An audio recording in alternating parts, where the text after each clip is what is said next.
Hello, welcome to the channel Our Day Stories. Sit back and listen to a new story. But don't forget to subscribe and like it.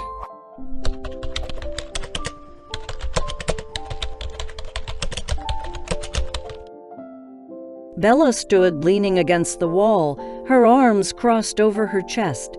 Her 16-year-old daughter, Lara, twirled in front of the mirror, paying no attention to her mother.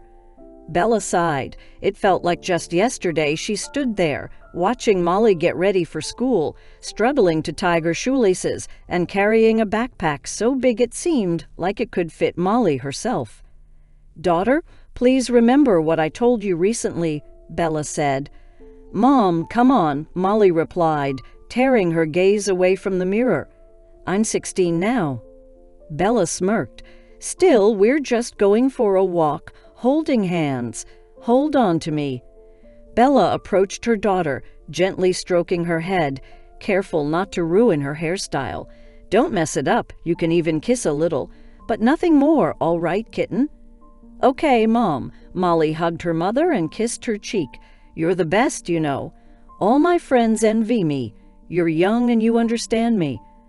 Bella playfully tapped Molly's backside. "Now, go on. Be home by 9. Call me if anything happens."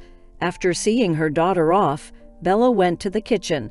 It was her day off, so she could relax and take care of some household chores. She wanted to change the curtains, wash the floors, and maybe prepare her favorite cabbage pie. She had loved it since childhood. You couldn't tear her away from it. Strange how different children can be. Other kids like sweets, but she preferred pyroshki. Though, considering Molly was already 16, she couldn't really call her a child anymore.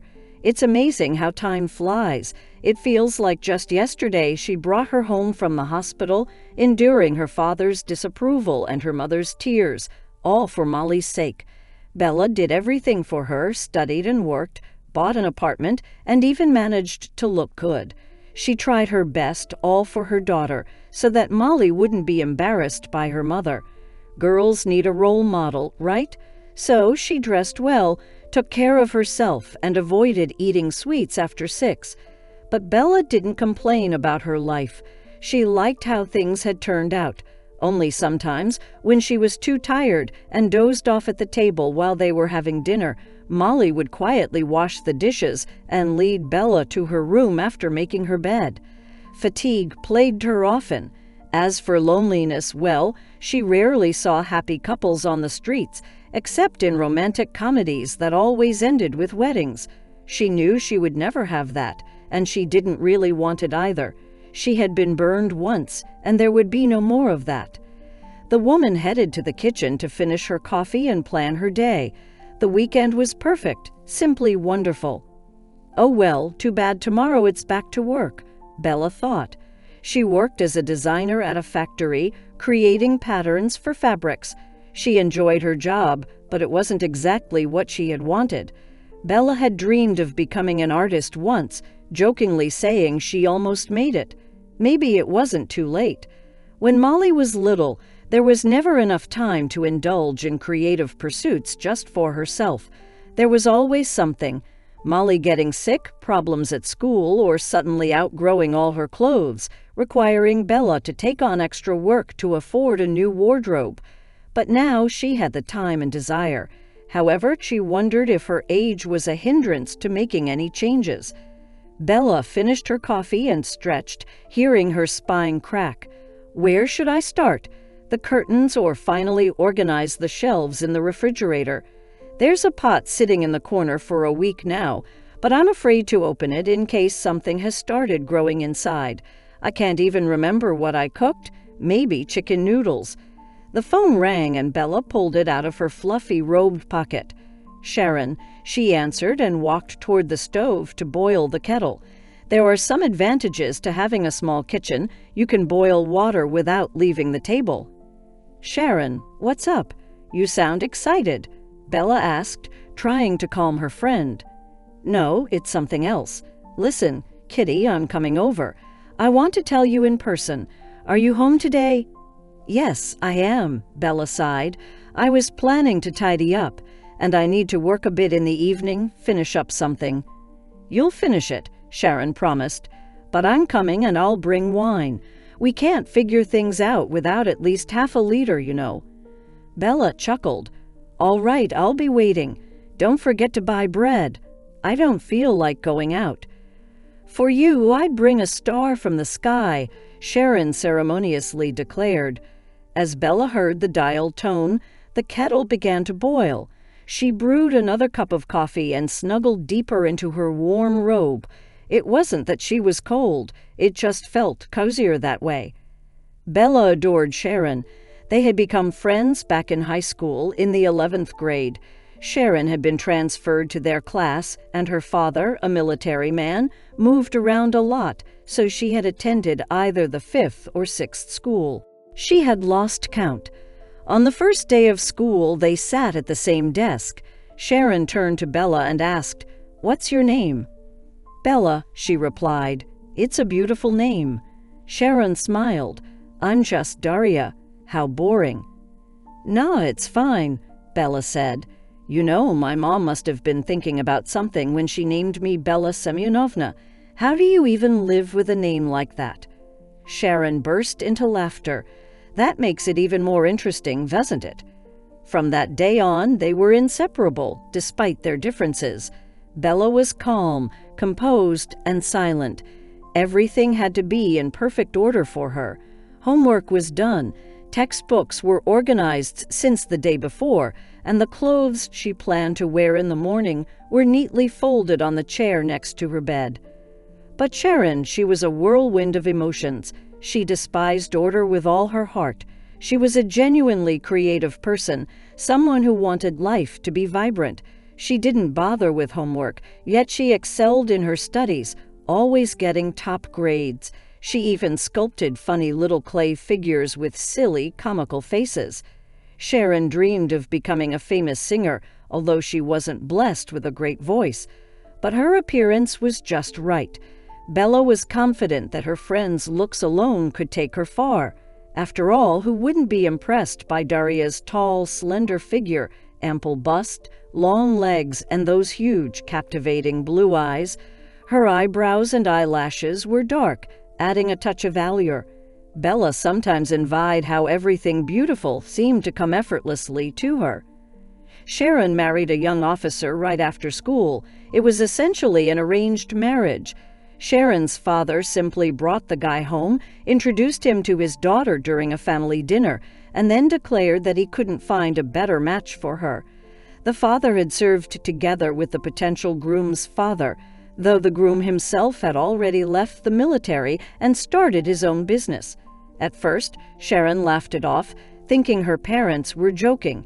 But she soon realized they were serious. It was either their way or nothing. Sharon couldn't count on their help or even their companionship.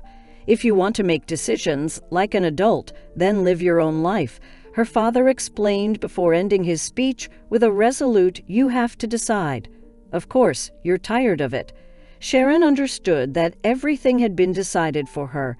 She shed a few tears, complained about her difficult fate, and married the man her father recommended. His name was Ivan Ivanovich, a tradition in their family. Initially, Sharon thought her parents had made the right choice. Ivan was a positive person in every aspect. He didn't drink or smoke, loved order, and helped his wife with household chores. He always brought his salary home on time. Sharon even started believing that the saying, "love conquers all," had some truth to it.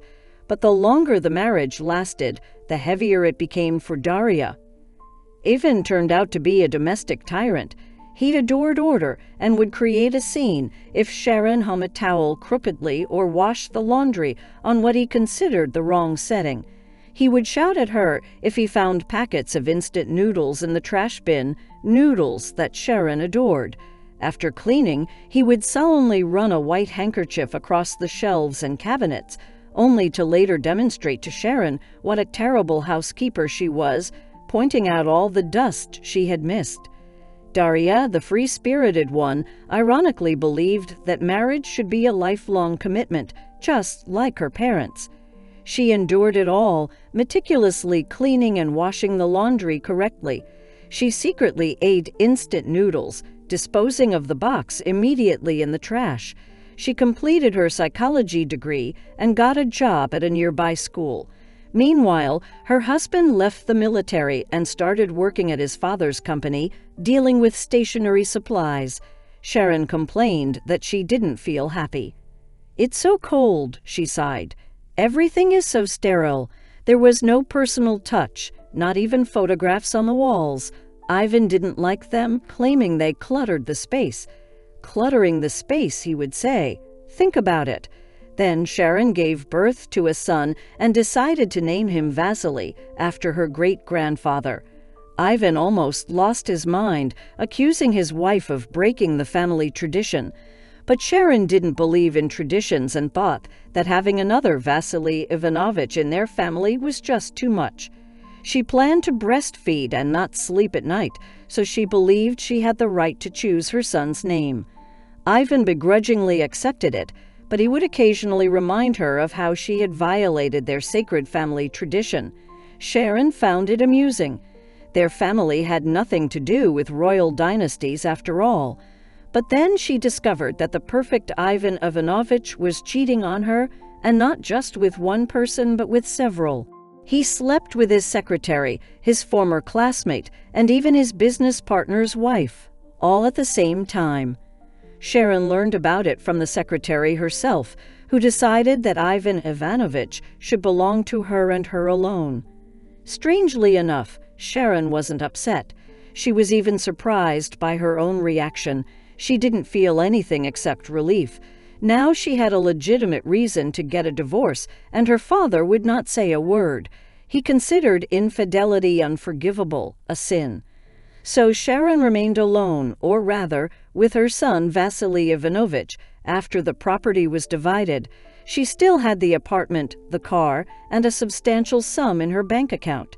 Sharon thought it was a fair price to pay for the years spent with Ivan Ivanovich and the countless hours spent cleaning and ironing his shirts and pants. After the divorce, the woman blossomed and seemed to get younger. She embarked on a whirlwind of activities, renovated her apartment, and decorated it to her liking, not her ex-husband's. She added vibrant colors, unique woven furniture, and woven rugs. The walls were adorned with countless photographs and paintings. The apartment reflected its owner, bright, extraordinary, and beautiful. Sharon also used her money wisely. She fulfilled her dream and opened an art therapy center, combining her two passions, psychology and art. Now Sharon dedicated her time to treating children with autism, teaching them to express their emotions through painting. Bella admired and, in a way, envied her friend.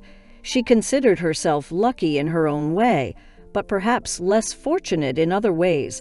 She didn't have to spend years in a suffocating marriage with someone she had nothing in common with. After school, as her parents had hoped, she enrolled in university to become a physics teacher. Bella didn't particularly love physics, but everyone in her family was inclined towards technical subjects. Bella, on the other hand, loved to draw. However, her father, an engineer himself, declared that art couldn't be a profession. The girl understood that she would end up in a technical university.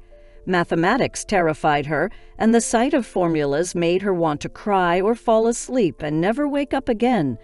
She ended up in the pedagogical university, where Bella met Peter Petrovich, a young and talented mathematics teacher who was a star at the university. Everyone, from freshmen to seemingly elderly janitors, was infatuated with him. He had a dazzling smile, long hair, and black eyes. Bella fell in love with him the moment she saw him in her first lecture and was overjoyed when he asked her to come to his office after classes to discuss her work. They were alone in his office. "Why physics?" Peter asked, finding it unusual for such a beautiful girl. Bella blushed instantly. "Why do we have so many girls?" Peter smiled, and Bella's heart skipped a beat. It felt like a pang in her chest. "Well, you know, physics isn't something women usually pursue. It's kind of unusual, "And all you girls wearing blue stockings, pardon my words," he remarked. "But you're different," he immediately noticed. "Feminine, beautiful, gentle." Bella looked into his eyes and felt like she was soaring into an endless abyss filled with stars. "Thank you," she murmured. "Oh, sorry," Peter cleared his throat. "I shouldn't be giving compliments to my students. It's strictly prohibited, you know." It was the first time he had held back in all these years. Bella couldn't remember how she got home, had dinner with her parents, or went to sleep. That evening, she could only think about his eyes and smile. Then he caught her in the hallway during a break. "Maybe we could go somewhere," Peter asked. "To a movie or a cafe?" Bella was surprised. "In a movie theater or a cafe?" she whispered. "I can't stop thinking about you." She nodded. "Just tell your classmates that I was talking to you about your coursework. They won't suspect anything." He smiled and disappeared behind the office door, leaving Bella with a desperately pounding heart and cheeks as red as poppies. Their romance didn't last long. It only involved a few meetings, a cafe, a restaurant, then at Peter's place. He said he didn't want to wait, and Bella agreed. She couldn't understand why. Since childhood, her parents had insisted that certain things were only possible with the person you intended to marry, someone you knew well and envisioned as the father of your future children. Bella hardly knew Peter, but she had no doubt that they would get married and have children together. It ended in a banal way. Bella saw Peter outside the university, kissing her classmate Masha. She approached them so absorbed in her own thoughts that they didn't even notice her. Bella timidly tapped Peter on the shoulder. He broke away from Masha's lips and looked at Bella with a strange, bewildered and foggy gaze. "What are you doing here?" he finally asked. "We have classes until 1. It's already 5.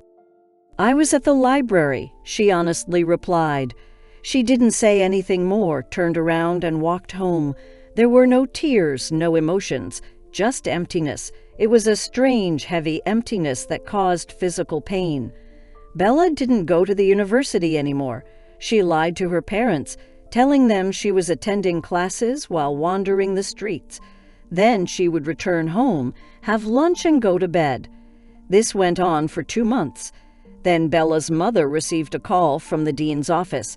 They said she had missed an exam, which led to a terrible scandal. Her father even threw plates and yelled that he didn't want such a daughter. Bella looked at him and thought she wanted to die if her skipping classes caused such a reaction. What would happen when he found out about her pregnancy? But there was nothing she could do. She had to tell her parents that she was expecting a child. Her mother was the first to find out. She cried, begged Bella to have an abortion, frightened and reproached her. Then, after calming down a little, she asked, "How do we tell your father?" "I don't know," Bella sighed. "But we have to tell him." Her mother frowned. "But first, let's go see a doctor. Maybe there's a way to solve this."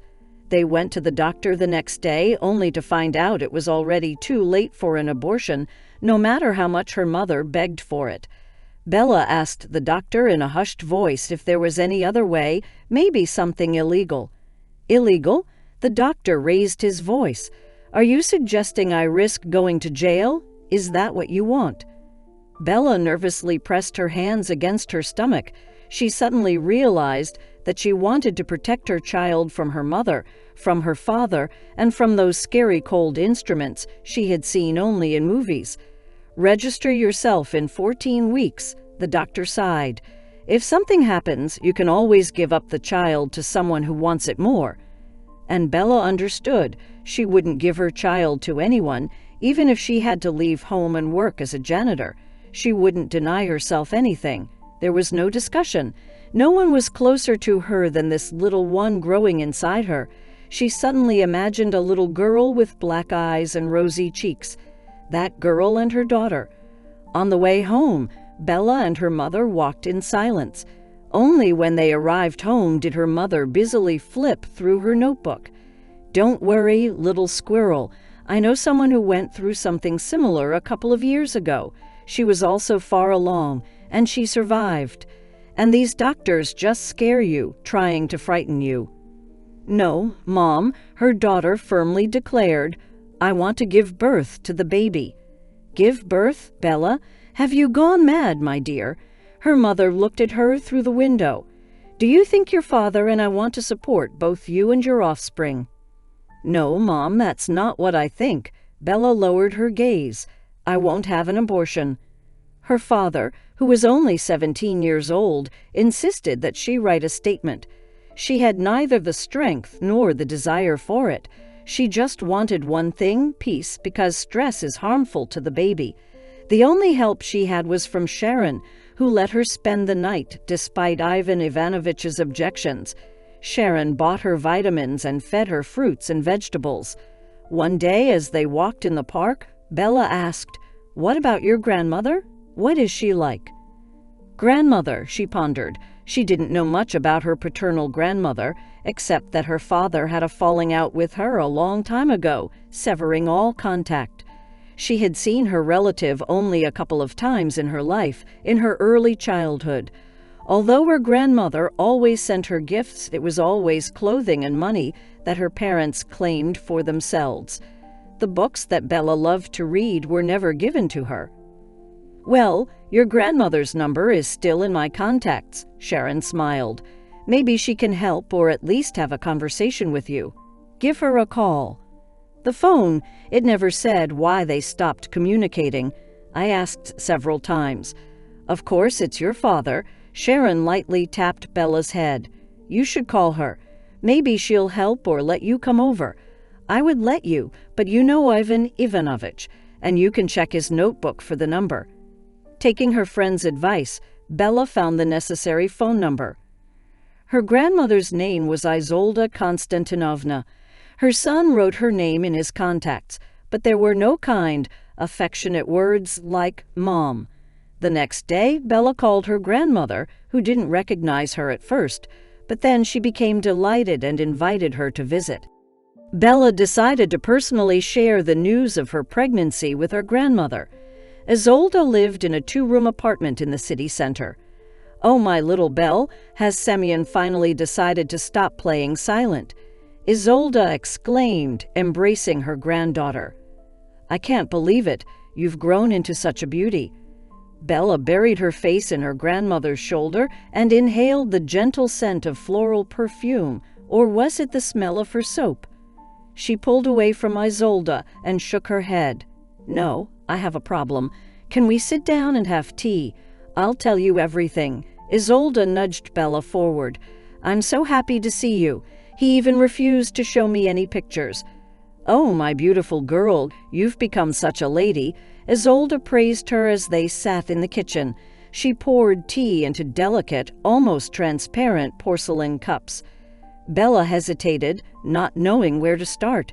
Then she decided it was best to get to the main point. "Grandmother, I'm expecting a child," she announced. She dropped out of university. Isolda quietly finished her tea and stared intently at her granddaughter. "I'm scared," Bailey admitted. "Well, now she'll simply kick you out the door." What did she expect? Isolda sighed. "Poor girl." Bella took a deep breath. "I thought my father would react this way. The truth is, we haven't talked in a while." "Oh, it's been a long time." Isolda waved her hand. "It's been nearly 18 years. Wait, it's all mixed up already, and almost 18 years. Bella's long-standing question finally escaped her. She leaned back on the chair and crossed her arms over her chest. "He thinks I'm to blame for his father's death," Bella blurted out, barely avoiding dropping the cup. Isolda shrugged. "That's how it is, and with your grandfather, you see, I wanted to divorce him. Tired of everything, his jealousy and affairs. But, well, you probably don't know much about it, my dear, you're still so young. But people usually blame others for the things they themselves do wrong. That's how it goes. My spouse, for example, was cheating on me left and right. He even had the audacity to call me, write long, soulful letters, demanding that I leave my husband in peace." "Can't be," Bella said, surprised. Isolda chuckled. "That's right. I wasn't against getting a divorce, but my husband refused. It was convenient for him to have me around. After all, who needs an old man like him? No one, Bella agreed. How long do you think he'll endure another young mistress? How long would he last on those potency pills he was taking? My dear, you probably already know where babies come from, right? Isolde smiled softly. And you understand that at a certain age, men lose some of their abilities. Well, my husband was taking those pills in large quantities. I often found them in our house, and as you can imagine, I was no longer his wife, but more like a piece of furniture. And one day we had a serious argument, a big one. I left to spend the night at a friend's place, and my husband invited his mistress to our house. What was her name? Katya, I think. Well, Katya. She used to call me, sometimes just breathed into the phone, and later she even introduced herself. Well, it doesn't matter. Isolde touched her hand. And then, what happened next? Bella asked, leaning forward. I came back to find a corpse and a pack of pills nearby, Isolde said. My son thought his father had committed suicide out of sorrow. I know what really happened. His heart couldn't take the strain, you see. You don't know what kind of strain those pills put on the heart. I don't know, Bella admitted. Of course, how could you know? Isolde tapped her fingers on the cup. Since then, Semyon stopped talking to me. He considers me the killer of his father, who he loved very much. Maybe I'm to blame for something. For example, for insisting that they stick together and not get divorced in time. Anyway, those are bygones, Bella whispered. I understand. Isolde continued. Let's talk about you instead. Since the author of the baby, as I understand it, isn't interested in a long and happy life together with you, huh? And your mother and father aren't particularly thrilled about the addition either, are they? Isolde added, raising her eyebrows. No, my mom suggested getting rid of the baby, for example, giving it away after birth. But I don't want to, Bella replied. And who would dare to take the child away? No, we won't give the child away. Let's agree on that, Isolde proposed. Then Isolde suggested that Bella move in with her. At first, Bella refused, but soon realized that it was indeed a good solution. Isolde worked in the accounting department at a fabric factory and earned a decent income.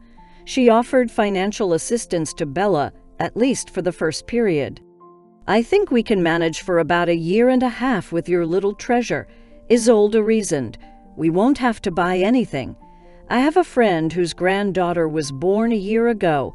I can take some things from her and then you can go to study or work, or maybe both at the same time, while taking care of the child if we decide to give birth.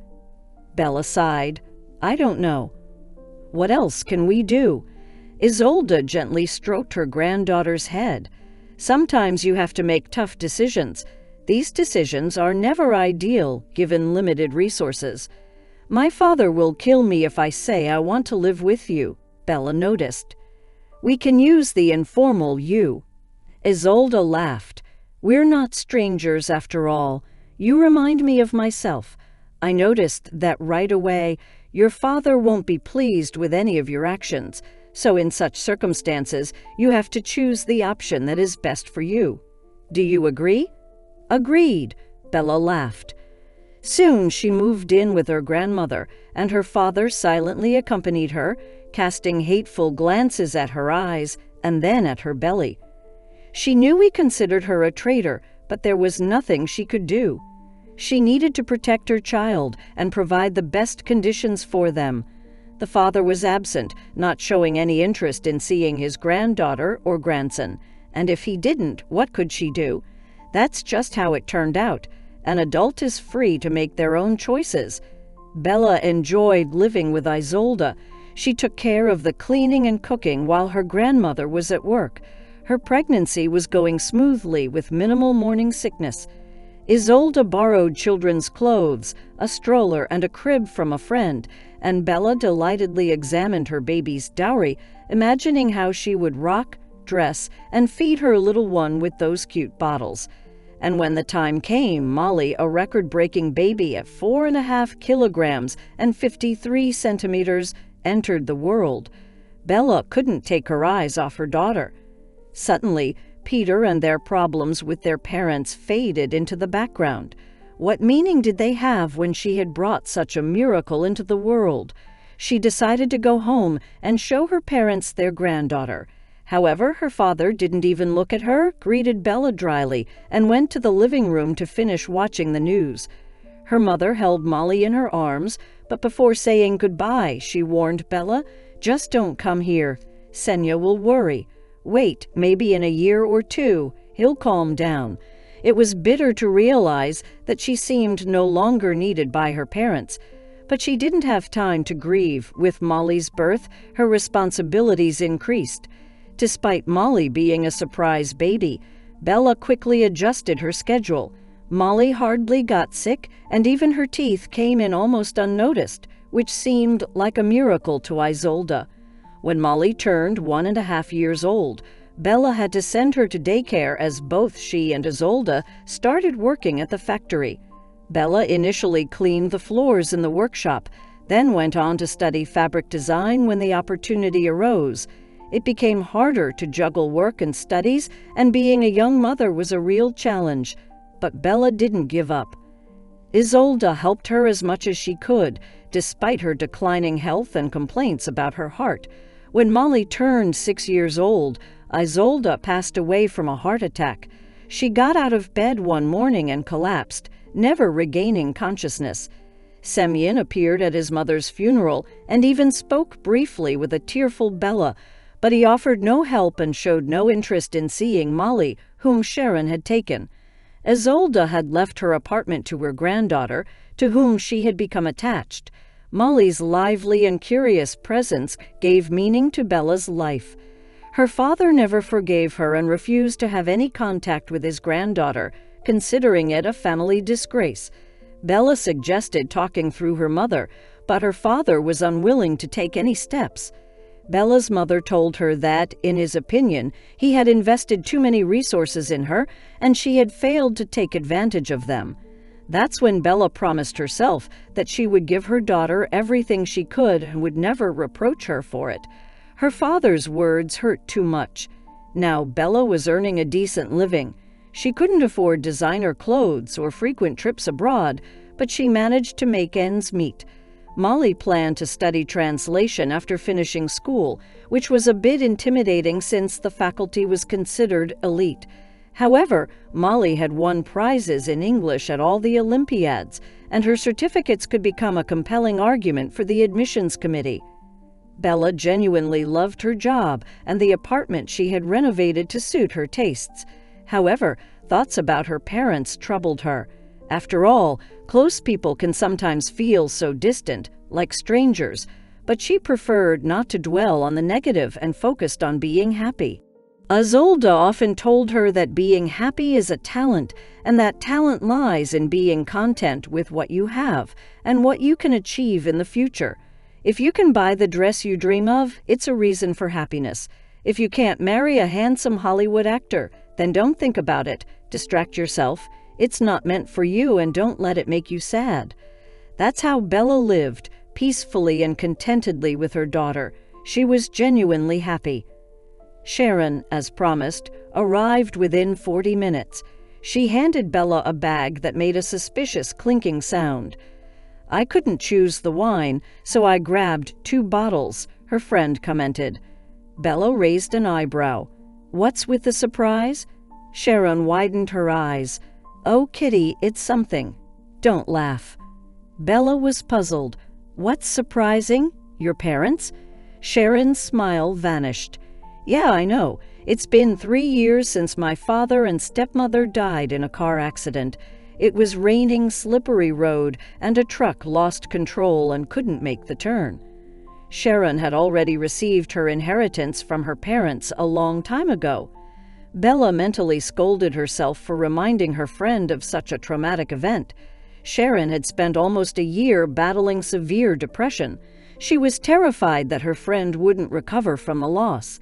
But luckily, Sharon was strong and full of life. Her reason to keep going was her son, Vasia. But let's talk about something else. We'll get to that later. Come to the kitchen, don't wait for an invitation, Sharon said without pausing. Sure, friend. Get the glasses. It's never too early, Bella replied, following her. Soon they were sitting at the table with their glasses. Bella didn't have wine glasses, so they had to make do with regular cups. But Bella didn't pay much attention to that. All right, listen, Sharon began. Don't interrupt. Let me tell the whole story from start to finish. A week ago, Sharon received a call from an unknown number. A man introduced himself as a representative of someone named Viktor Egorovich. It took her a moment to realize he was talking about her grandfather. Sharon's grandfather was considered the infamous black sheep of the family. During Soviet times, he worked as an engineer at a military research institute. Nobody knew what he was actually working on. It was a state secret. All they knew was that it involved some optical devices and lasers. He didn't even tell his own wife what he did from 8 in the morning until 6 in the evening in his institute. During the Perestroika era, he opened a private company that sold night vision devices. The devices were considered innovative, and security companies, hunting enthusiasts, and even shady individuals gladly bought them. Nobody asked what the devices would be used for. They paid the money, and that was it. Times were tough. Defense developments were no longer paid for as generously as before, but Viktor managed as best as he could. The family had enough money, and Viktor was a smart man who didn't believe in financial pyramids. He kept his funds strictly in currency. And then one day he disappeared. He went to work in the morning and never returned. The police searched for him but found no traces.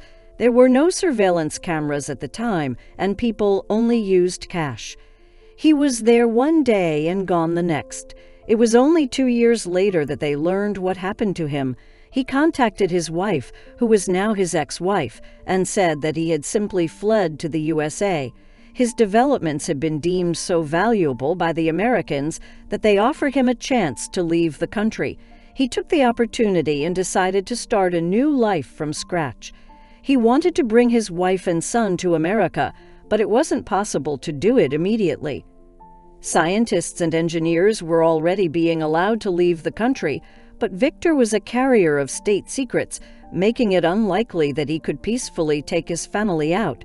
He didn't reveal the details of the operation, but everything went smoothly, and soon Viktor found himself in the USA, where he was given all the conditions to work.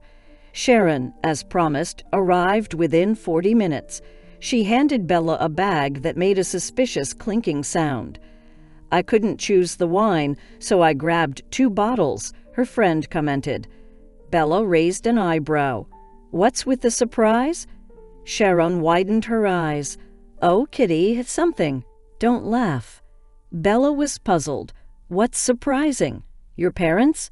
Sharon's smile vanished. Yeah, I know. It's been 3 years since my father and stepmother died in a car accident. It was raining, slippery road, and a truck lost control and couldn't make the turn.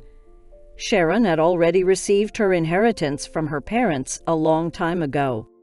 Bella mentally scolded herself for reminding her friend of such a traumatic event. Sharon had spent almost a year battling severe depression. She was terrified that her friend wouldn't recover from the loss. But luckily, Sharon was strong and full of life. Her reason to keep going was her son, Vasia. But let's talk about something else. We'll get to that later. Come to the kitchen, don't wait for an invitation, Sharon said without pausing. Sure, friend. Get the glasses. It's never too early, Bella replied, following her. Soon they were sitting at the table with their glasses.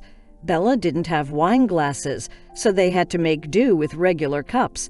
But Bella didn't pay much attention to that. All right, listen, Sharon began. Don't interrupt. Let me tell the whole story from start to finish. A week ago, Sharon received a call from an unknown number. A man introduced himself as a representative of someone named Viktor Egorovich. It took her a moment to realize he was talking about her grandfather. Sharon's grandfather was considered the infamous black sheep of the family.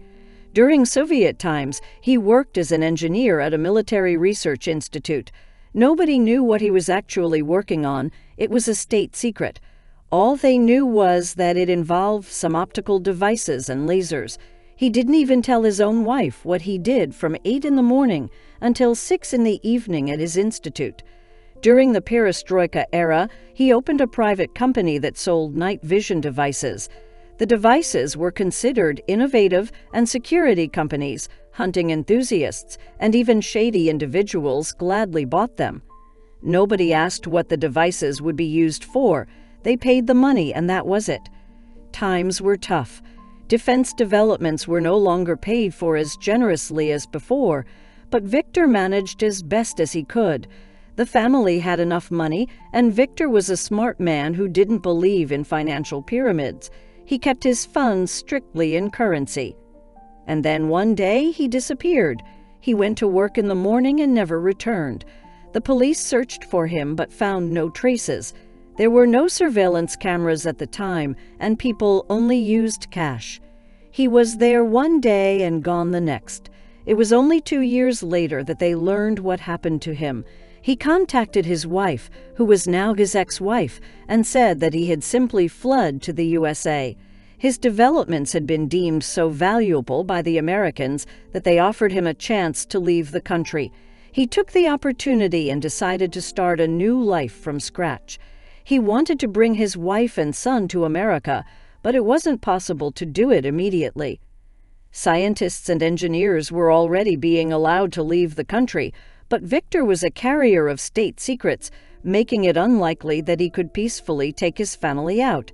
He didn't reveal the details of the operation, but everything went smoothly, and soon Victor found himself in the USA, where he was given all the conditions to work. Plans to reunite with the family quickly faded from memory. The man met a woman he married, but his conscience haunted him. He offered his former spouse monetary compensation for the emotional damage, but she refused proudly. And at Victor's family, they preferred not to mention him. Sharon knew that her grandfather had left, abandoned his wife and son, but nobody told her what exactly happened. And now it turned out that Victor had died at a quite old age. He knew about his granddaughter, as well as the death of his son in a car accident, and he decided to leave Sharon an inheritance, a quite generous one. "So, you're a millionaire now?" Bella asked. "Oh, I don't know," her friend replied. "Victor's affairs weren't going well before his death. Can you imagine? He got obsessed with gambling in his old age and lost all his money in Vegas. I wish I could live like that," Bella couldn't help but say. Sharon couldn't tolerate her husband's gambling addiction, but her grandfather had a dacha. Well, he bought the country house when he still lived in the Soviet Union. My father wrote a power of attorney to a friend who rented out the dacha and saved almost all the money for himself, of course, deducting a portion for his services. But the sum accumulated turned out to be quite decent, and now Sharon is the owner of the dacha and the money. "Wow," Bella exclaimed. "And where is the dacha?" "On Luminovka Street," Sharon smiled. "You know, where all the local creative and scientific elite lives. Can you imagine? I haven't even seen it yet. I'm going there tomorrow. Are you coming with me, friend?" "And you didn't say anything," Bella replied. "Well, who knows? Maybe something could go wrong," Sharon said, looking at Bella. "But now I'm sure. I'm the proud owner of Luminovka Dacha, a 2-story one, by the way. I've only seen pictures of my grandfather's friend's son. It looks pretty good." "And what are you going to do?" Bella finally regained her composure and took a big sip. "Well, I don't know yet," Sharon shrugged. "I'll think about it. Of course, I've always dreamed of buying a house, but I never had enough money. I could only afford 6 acres, you know. I spend everything on my business. But there, it's a ready-made house and a large plot, and there's a lake. It's exactly what I need. I can drive Vasia to school in a car or even move there for the summer." "Wow," Bella shook her head. "Do you think I can have something like that too?" "I have no idea," Sharon leaned over the table and playfully tapped Bella on the nose. "I thought we could all live there in the summer. Me, you, and Molly. There's plenty of space. Let's go tomorrow, friend." "All right, count me in, Bella." "We'll see," the daughter evasively replied. "Maybe on the weekend, and you can invite your friends too." Molly understood the hint. She nodded and embraced her mom. "You're the best, you know that," Molly said. "Of course I know," her mom replied, surprised. By 3 o'clock the next day, Daria was already waiting for Bella near the factory. She sat on a bench in the gazebo that the employees used as a smoking area, sipping coffee from a paper cup. "Hey," Bella sat down next to her friend. "Shall we go? I parked across the road." Sharon took a small sip of coffee. "But I'm feeling nervous about something." "Why?" Bella asked. "You're lucky to inherit such a good fortune. What could go wrong?" "You know, my dad sometimes mentioned that my grandfather was involved in some shady business." Sharon tapped her foot, clad in pink sneakers. "And do you think there's a gang hiding in the basement or a secret lab producing something?" Bella laughed. "Well, it's not funny," Sharon responded gloomily. "I have this feeling of unease." "Oh, that's normal," Bella comforted her, putting the radio volume down. "Changes are always nerve-wracking. Let's go." As usual, they turned on the radio in the car, blasting their favorite tunes and singing along. "Light illuminated my wounded soul," Sharon sang in unison with the raspy singer. "No, I won't disturb your peace." "Ah, such love stories," Bella commented. "But usually they only happen in books." "Yeah, but in books they do happen," Sharon nodded, her gaze fixed on the road. "I'm not sure about it," Bella said, glancing at her friend. "At work, everyone seems to be getting divorced. By the way, another girl from the accounting department yesterday." "Well, that's a good thing," Sharon smiled. "Being single is better. I want gingerbread cookies." "I don't feel like eating," Bella replied gloomily. "I'm already gaining weight, and I can't help but think that something is wrong with my grandfather. I don't even want to take his house. It has this strange aura. Maybe I'll sell it and buy an apartment for Valka when he grows up. That would be better, right?" "Right," Bella nodded, "but we should still take a look at your house." 2 hours later they arrived at the location. Luminovka village was considered elite, with no houses built during the Ninides by new rich and criminal groups. Instead, it was home to outstanding engineers and representatives of creative professions. Now it mainly housed the descendants of the Soviet intelligentsia.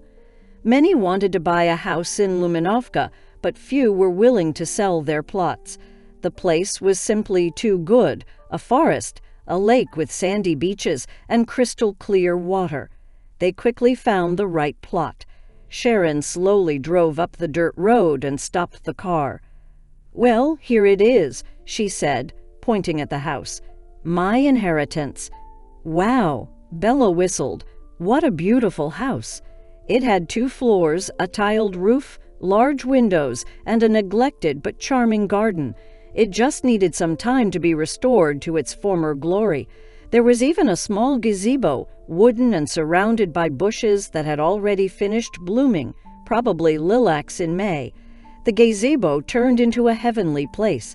"They gave me the keys yesterday," Sharon said. "Shall we take a tour, my friend?" Sharon stepped out of the car and stretched. "God, I can't stand driving for so long," Bella commented, impressed by the house. "It's even better than I expected," Sharon continued. "It seems like someone took good care of it. Everything works and it's relatively clean. The furniture is old, but it'll do. We could use a bigger fridge, though, but overall I like it. I've changed my mind about selling." "Interesting?" Bella inquired, sinking into a rocking chair. "Oh wow, look at you, Sharon. It's working. You're rocking. Be careful. Don't fall." "You know," Sharon said dreamily, staring out the window at the garden. Bella noticed a strange gleam in her eyes. "Of course you'll have everything," Bella said, rising from the chair with difficulty, trying to maintain her balance and approaching her friend for a tight hug. Sharon hugged Bella tightly, feeling a surge of gratitude and happiness. In that moment, she realized that she had everything she had ever dreamed of: a cozy home, a loyal friend, and the potential for a bright future. She was determined to make the most of this opportunity. As they stood there embracing each other, a sense of excitement filled the air. Sharon knew that this house was not just a physical structure, but a symbol of new beginnings and endless possibilities. It represented a chance for her to create a loving and nurturing environment for herself and her son, Vasily. With renewed determination, Sharon looked out at the garden, envisioning it transformed into a vibrant oasis of blooming flowers and lush greenery. She imagined the sound of children's laughter filling the air as Vasily played in the yard with their beloved dog and fluffy cat. Bella, sensing Sharon's optimism, smiled and said, "You deserve this, my dear friend. This house will be a sanctuary for you and Vasily, a place where love and happiness will always reside." Sharon nodded, her eyes shining with hope and gratitude. "Thank you, Bella. I couldn't have asked for a better friend by my side. Together, we'll turn this house into a home filled with love, laughter, and cherished memories." As they walked back towards the car, ready to embark on this new chapter of their lives, the sun began to set, casting a warm golden glow over the horizon. It was as if the universe was offering its blessings, affirming that Sharon had made the right choice. With their hearts full of anticipation, Sharon and Bella drove away from Luminovka, leaving behind a world of uncertainties and stepping into a future brimming with endless possibilities. They knew that no matter what challenges lay ahead, they would face them together with unwavering support and unbreakable friendship.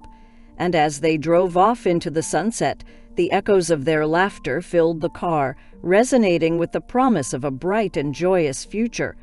The moral of this story revolves around the themes of family, unexpected inheritances, and the value of human connections. It teaches us that sometimes life can bring unexpected surprises and opportunities that can change our perspective and bring us closer to our loved ones. The story also emphasizes the power of friendship and support.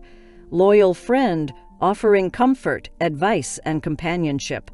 Their bond illustrates the significance of having someone to lean on during times of uncertainty and change. Furthermore, the story touches upon the value of home and the desire for stability. In conclusion, this story reminds us to cherish our family connections, navigate through unexpected circumstances with grace and resilience, and appreciate the support and companionship of true friends. It encourages us to embrace our past, embrace the present, and look towards the future with hope and optimism. This story beautifully captures the complexities of family dynamics, the significance of heritage, and the power of friendship.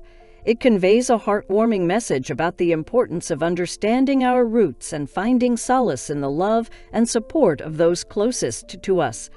The journey of self-discovery and unexpected inheritances resonates with readers, reminding us that life's twists and turns can lead us to unexpected places and teach us valuable lessons along the way. The themes of home, family, and companionship evoke a sense of warmth and nostalgia, making this story a delightful read for anyone seeking a touching and relatable narrative. Thanks for watching. If you liked the story, write your opinion in the comments.